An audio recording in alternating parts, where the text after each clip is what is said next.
Rabotai. All right, we're doing Vetchanan Zai.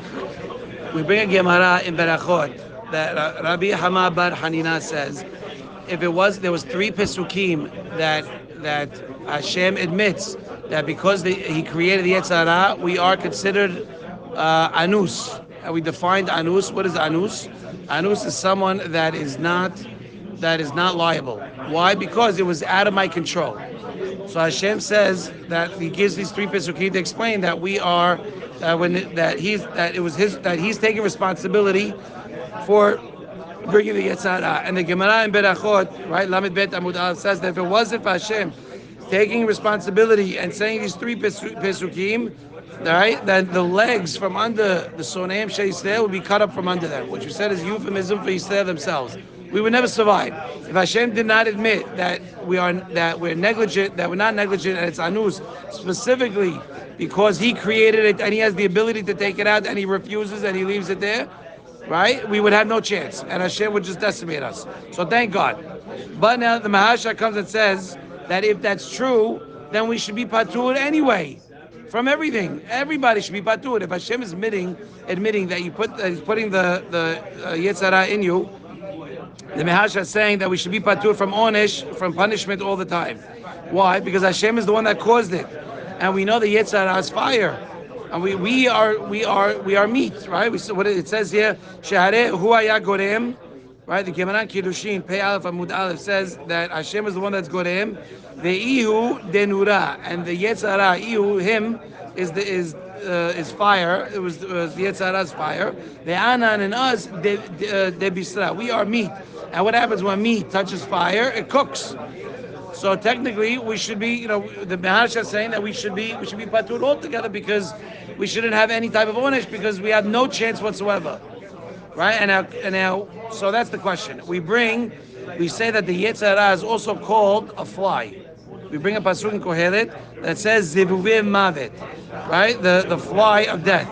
What is the reason it's called the fly? The Kli Yakar explains that he's called this because just like a fly is not able to penetrate meat, which by the way corresponds to what the Mahasha says, that we're meat and he's fire. So not only is he called fire, he's also called fly. And just like a fly cannot penetrate meat because the mouth his teeth is not strong enough, and he only can be nichnas, only can go in when there's a hole and an opening, right? Same thing with the Yetzer Hara. The Yetzer Hara could only come in, right? Eno nichnas be'adam shalem, does not go into a person who is shalem, who did not make any type of avera miyamav, and he didn't do any avera in his days. And that's what it says in Avot, right? Pirkei Avot, avera goreret avera. And avera leads to one avera leads to another avera. So he's explaining that the Yetzer Hara, the way he works is he's waiting for you to be poshea. He's waiting for you to do it on your own. And once you do it on your own, then he has the opening and you can go in and you can start playing games. Just like a fly with meat. Right? That's the Kli Yakar. And the Zera Shimshon comes in and he says, the sin of Adam and Isha, a person that does, he has to do it by definition, he's doing it bepesha. Why? Because the Yetzer Hara does not have any power to come in.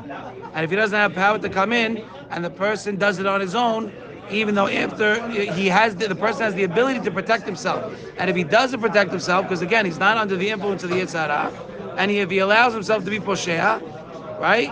Even though he's considered anus now, because Hashem put in the Yetzer Hara. Remember, Hashem created the Yetzer Hara, right? Like we said in Gemara Berachot. But we instituted it. We allowed him to come in. So since we allowed him to come in, we fall under the category of what it says in the Gemara Baba Metzia, Tehilat bePesha Peshia, so for be'ones hayav, which means what? A person that does something on purpose, intentionally, and something unrelated happens, and now it's out of his hands. He's still hayav. We gave an example of a guy who's meant to watch a warehouse, a night watch, and the security guard intentionally goes to sleep. But at the same time, a fire breaks out in one of the rooms of the warehouse that has no cameras. So you don't know the fire is starting. In that case, because he went to sleep on purpose, even though what with the thing that happened had nothing, like even if he was up, he couldn't do anything about it. He's still labeled Hayav. That's important to understand this derasha. Okay, and if you want to know why, you really got to look at the Gemara. It's a little bit long. I remember learning it. Okay, it's long, but what is it? Basically, what is it saying is that a person that does something that started something bepesha, right? At the end, if something happens inadvertently, which he had no control over, he's still hayav. Because you can always say that if he was up, he would have, able to catch it and whatever. So he's labeled hayav. So, therefore, according to this, that answers the Mehasha's question. Mehasha is, we should be patur le'olam. Everybody should be patur from onish because Hashem put the yitzit. But we explain it's not true. Why? Because of this concept of what it says in Baba Metzia, that if a person does something on purpose, right, and now something else happens inadvertently, he's still hayab. Why is he hayab? Because if he was up, he could have. The guy was walking around. I like the pace when I'm working, so I would have went. I would have saw. Even though technically, if I would have sat in my seat and I was up all night, I never would have caught it. But just the fact that you're up, it gives you opportunities to do some things, and you might have caught it. So therefore, you're still hayab. You're still hayab. So if we would not have slept at the wheel and not allowed to make a sin, and we didn't allow us to make a sin, the yitzhak never would have came in. So even though the yitzhak comes in later, we're still hayab. That answers the Mehasha. But now we're going to ask a question on the Gemara. We asked the question on the Gemara, even if you have these three Pesukim of Hashem, acknowledging that He's the one that put the Yetzer Hara, what benefit does these three Pesukim do for us if at the end of the day we're still going to be categorized under the Isur of, right, Tehilat Bepeshiyah, Sofo, Ones, Hayab. That because you remember we said we allowed the Yetzer Hara to come in because we did it on our own. Peshiyah, the Yetzer doesn't have any type of he can't be sholet on us if we allow him to. I'm sorry, if we don't we have the ability to not let him influence us the first time. Once we do it on our own, then the Yetzer goes in. So even though Hashem's saying I create the Yetzer Hara, according to the Mehasha and the Kli Yakar, I'm good. If I don't allow the Yetzer Hara to come in, he's not going to come in. So even if Hashem created, certain diseases, doesn't mean I'm going to get it. But if he starts sharing drinks and everything, who knows? So technically, I'm still hayav. So now it's a question on the Gemara. How does that help you? So now we bring the Gemara, we bring the Tud, we bring it in Hoshe Mishpat and Siman Shin Dalid. It says, remember, it's two cases. A person is bringing a barrel. Right? You pay me, you don't pay me. You ask me to watch a barrel. Now you ask me to move it from one location to another. If I move this barrel and now I trip, and because of me tripping, the barrel of wine breaks. Okay? What happened? We say that the guy is hayav. The guy that you asked to do a favor, an innocent favor, is now hayav. Okay? Even if he's a shomer hinam, if you paid the guy, he's patur, and if he's shomer hinam, if he's shomer sachar, he's hayav, and even if he's a shomer hinam, he's also hayav. Because you're talking about a flat path. The flat path is hayav either way, right? But the Torah says mikol makom, it's a mitzvah to go above and beyond. We say lifnim mishurat adin. And for the shomer, and to let the shomer hinam guy off the hook, and to also pay the shomer sachar if he's poor, if he has nothing to pay, if he has nothing to eat, and he's doing this because he needs the parnasah, then it's a mitzvah to pay him even though he messed up. That's the first case. Remember, straight path. You pay a guy to move your barrel. He moves the barrel, and now he trips, breaks the barrel. The halacha is that it's considered pesha because he never should have done it. Because the fact did it, the fact that the guy fell on his own, mean that the guy is poshea, meaning the guy's a dip. He should never have fell. Straight bad. But if it happened that the guy has to pay, and not only that, if he's shomer hinam, right, he's also considered hayav. But the Hoshe Mishpat, the Torah explains in Hoshe Mishpat that it's a mitzvah to let the guy go, and if he's a ani, you should still pay him. That's the first case. If the second case is that now if you pay a guy to move a havit from one location to another, but it's going on a slope. What's going on a slope, it's more dangerous. Right? So if it's more dangerous, it's not considered pesha. But what is it considered? It's considered genevan aveda. it changes the category of what it's under. Remember, we say if it goes under, if you pay a guy to do something on a slope, to move a barrel on a slope, it's not considered pesha, but it is considered genevan aveda. And so when you have something that's genevan aveda, you have two separate halachot, two deans. One, if it's a shomer hinam, right? He has to swear that he didn't do it on purpose, right? And he's patur. And a shomer sachar has to pay. So if a guy goes on a slope, right, and breaks it, the shomer hinam has to swear that I didn't do it on purpose, and he's clear. Shomer sachar has to pay. The hachamim come and say it's too harsh. We're going to let the guy, the shomer sachar, also gets to swear, and if he swears, he's clean. He doesn't have to pay nothing. Why? Because if not, nobody's going to want to work for anybody to move the barrel downstairs. Remember, down the slope. Why? Because it's dangerous. So remember, we said it's not worth me risking. If the barrel's worth $1,000, you're only paying me $100. It's not worth it. So I'd rather not do it. So because of that, the Hachamim said, no, it's okay. We're just going to let them just swear that you didn't do it on purpose and it was a mistake, and the guy's going to be patur.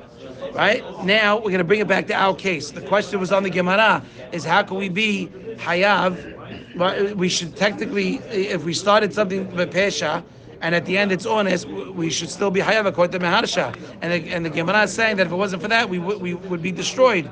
The Gemara said, wasn't for these three pesukim, we would be destroyed. Remember? So the question is on the Gemara. Because we said that the Yetzer Hara only comes in if you do it on purpose first. And then after that, you allow the Yetzer to come in, and now he starts to influence you. You know, it's true. I know you can ask a lot of questions on this, but it's true. Nobody wakes up in the morning and say, I have a desire to smoke cigarettes. You try it. That's pesha. Then after that, now you're fighting the Yetzer because you hook yourself. You get hooked. It's crazy. I'm sure there's different questions that you could ask and different answers you could give. But at the end of the day, that's what he's saying. So how does that connect to us? Yeah, the Zera Shimshon says that this world is meant, by definition, to make a person fall, even without the Yetzer Hara coming after you. Your body needs sleep. Your body needs to eat. Your body, it's a mitzvah in the Torah. You still have to have, relations. All these things. The whole world is built, right, for the pleasantries and for a person to fall into his desires, even without the Yetzer Hara, coming after him. And if so, a person if that's true, which it is, then we're considered as we're in a place with a slope. We're not considered as if we're pushing the havit on a flat surface. We're considered like we're pushing the havit, the barrel, on a slope. And even if the first time we do fall, right, and because we do enjoy the pleasantries of the world, even without the Yetzer Hara pushing out, it's not considered pesha. It's not considered that we did it on purpose. And then after we know, because we do that, the Yetzer Hara comes in, right? It does not fall under the category of you do something on purpose in the beginning, and at the end, when you're doing it, you're honest, you're still hayav. Remember, pesha means, we used an example of the cup. I put a hole in my cup on purpose. Now, when I start shaking the cup as I walk, the coffee is going to start spilling out. But that's honest. I don't mean to do it, but you're still hayav. But the beginning, I didn't mean to spill the coffee, but it spilled. But you still hayav. Why? Because you're the one that put the hole in the cup in the first place. Okay, so the beginning I do something on purpose. Even at the end, something happens and it was out of your control. You are still obligated to pay. So if we're saying that the Yetzer Hara only comes in after we allow it to come in because we do it on our own, we should still be hayav. But because the world is created the way it's created, right, and by definition, even without the Yetzer Hara coming after us, it's made to enjoy. Right? I hate that word. Everyone says, "Oh, you're going to deal. Oh, enjoy." What do enjoy? I hate that word. You're not supposed to enjoy. It's working. We work. There's nothing to enjoy. We enjoy in the right way, but the overindulgence is very bad. So the world is created that way, right? So if that's true, then we're considered as if we're carrying this havit on the slope, not carrying which is a more dangerous place, which means that we're slightly honest to begin with. We were born with honest. We were born with the ability to fail, even without the Yetzer. Because now that I failed the first time, now the Yetzer comes in. Now it becomes much harder, right? But however, and that's why the Gemara says, if it wasn't for these three pesukim, we would not be called honest. If it wasn't for these three pesukim that Hashem says that I am that I'm the one that put the yetzir and I can take it out when I want, but I'm not going to do it. I caused, right? It said Asher hareoti, right? It said I caused them to be bad.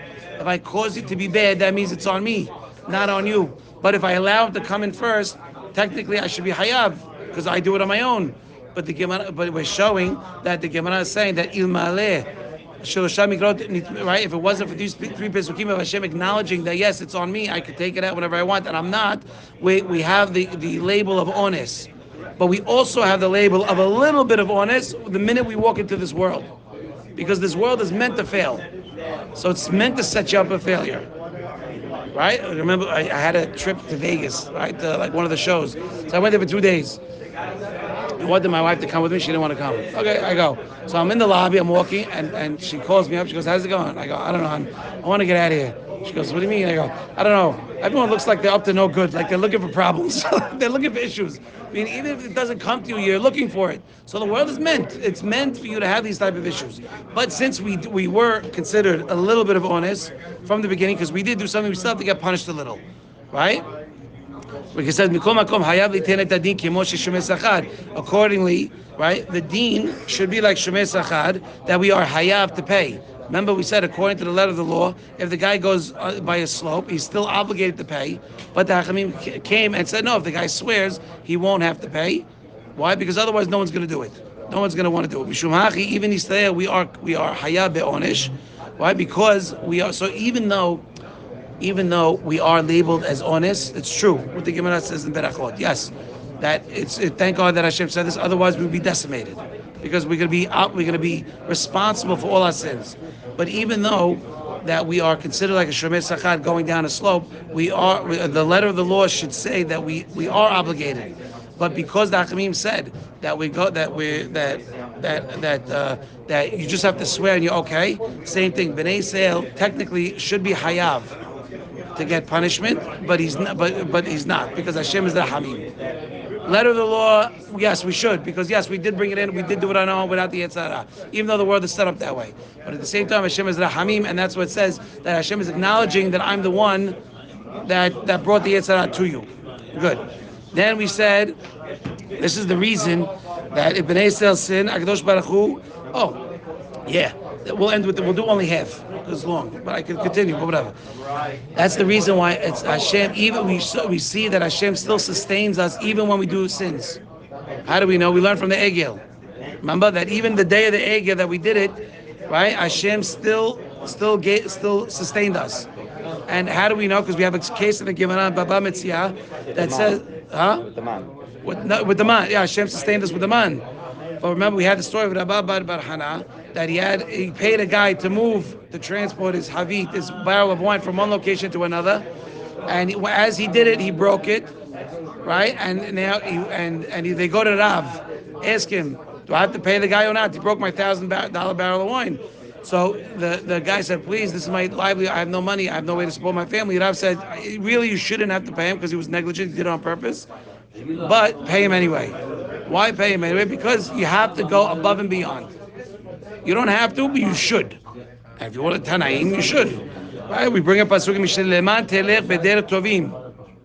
In order to go in the right path, or hot tzadikim tishmor, the path of the tzadikim, the righteous ones, you should watch over. Which means even though you don't have to pay, you should still pay. Right? And then that's when we brought the Egel, that we bring up Pasuk in Nehemiah, umancha lo manata mipihem. You never took away the man from them. And what does it say? That even when Bnei Yisrael did the Egel, the man never stopped from coming down, even on that day. You might think for one day that he was angry at us, he would stop, but he doesn't. Even though we do bad, Hashem still gives it to us, right? And then we brought up Pasuk in Mishleh, Melech Shofet Emet Be'emet Dalim Kisor La'ad Yikon, that Hashem judges with truthfulness the poor people, Dalim, and then it says that his Kisei HaKavod will be sustained forever. So we asked two questions: why only the Dalim? What about the rich people? You only judge the poor people by the letter of the law. You don't judge the rich people by the letter of the law. And also, what does judgment have anything to do with his Kisei HaKavod sustaining forever? So what we say, that lifamim, that with poor people, right? Dalim and evirim, you have to sarich lasot lifnim min you have to go above and beyond for them. Why? Because you have to, in order to fulfill the pasuk, we said in Mishlei leman teleh b'derech tovim. The dalim specifically, because they have nothing and they're hazik cases and they have no money and they have nothing, you have to go above and beyond for them. You have to go above because that is what it is. That's why the pasuk starts by saying melech shofet. What does melech shofet means? It means that he does judge them based on what on the facts. He does, and he judges them like they're hayav. But because Hashem's kisei kavod is built on Hesed and Rahamim, because it's built on Hesed and Rahamim, he comes and he goes further, and he goes further for them and does more for them, right? And so we're not saying we're giving like a beracha, because if the kisei kavod does not sustain, if it doesn't last forever, then we're done, because Hashem does judge us accordingly. But why are we mentioning the dalim, more importantly, the poor people? Because it's his way to go above and beyond for the poor people, because they're poor. Because just like we learned with the Evid of Rabba Bar Hanan, we're all considered dalim. Yeah, because we're dal b'mitzvot. He gives us everything. And he gives us everything, and we learn it from the man. So that's. There would be no throne if he didn't have mercy, because we wouldn't exist. We wouldn't have the world if there was no throne. Yes, I'm saying there would be no throne. There would be no world. I'm saying because if we weren't here, there would be no. Because if there was no kiseh, we wouldn't be here. Say it the opposite. If there's no kiseh, we wouldn't be here. Why? Because in the beginning, yes, he does judge us by right. He does judge us first the right way. Deen. Shofet emet. Shofet emet says what is right is right, what's wrong is wrong. Very simple. The line is very simple. This is the side. This is the side. But now, because Hashem's kisei kavod is rahamim, we're saying it should last forever. Because if it doesn't last forever, we're not going to survive. Because what does Hashem do? Because of the rahamim, and we are dalim, so Hashem goes above and beyond. And we ended by because what? Because just like we learned with the Evid who has no parnasa, it's the right way. And then we said we finished with Musaf in Rosh Hashanah, right? Hayom harat olam. Im kebarim, im ke'avadim. That today is the birthday of the world, and today you're judging everybody. If you want to judge us like children, judge us like a father to a children. If you want to judge us, if you want to look at us like avadim, then judge us like a eved, like a master does to his slave. The question is very simple. If you don't think that Hashem's going to give you rahmanut and give you because the fact that you're his child, what makes you think he's going to give you something that because you're his eved? We said you take your kid to work, you give him $100. Your eved doesn't work, you can't. You're making sure you're deducting the lunch from the eved, Azid. Right? We're like strict. So what makes you think that that's going to work? What makes you think that if Hashem does have rahmanut on you, like a father would for his kid, we are his children? It's not like sometimes yes, sometimes no. A kid's your kid. What about the other way? What's going to be what makes you think that if you look at us like an Eved that's an hourly worker, we're going to have any type of we're going to do better? It doesn't make sense. It makes it sound like look at my what's the word? Look at my zichuyot. It sounds like you're saying, look at me like a son. Why a son? Because I don't have any zichuyot, and I'm a dib, but you love me because you're my father, so pay me anyway. But look at me like an Eved means there's no love with an Eved and a master. I get paid what I'm worth. You have a guy who's getting paid X, and now he comes and says, I got a better offer. If he's very important to you, you're going to match the offer. Why? Because you need him. So that's the Eved. But the son, you're giving him a raise because you got another kid. Right? That's just because you got married now. I'm going to give you more money. Why? Because you need to live. So he doesn't care what you're accomplishing or not. You're his kid. But it makes it sound like if you're saying, look at us like slaves, a master to a slave. How does that work? And we end by saying that really the deen is we learn in Pesachim that if whatever a slave acquires, it really belongs to his master. He owns nothing, right? And even what it says in Gittin, if you have an Eved Kanani, you could tell him, you're going to feed me and you're going to take care of me, but I don't have enough to feed you, so you're going to have to go outside and get your own food, your own sustenance.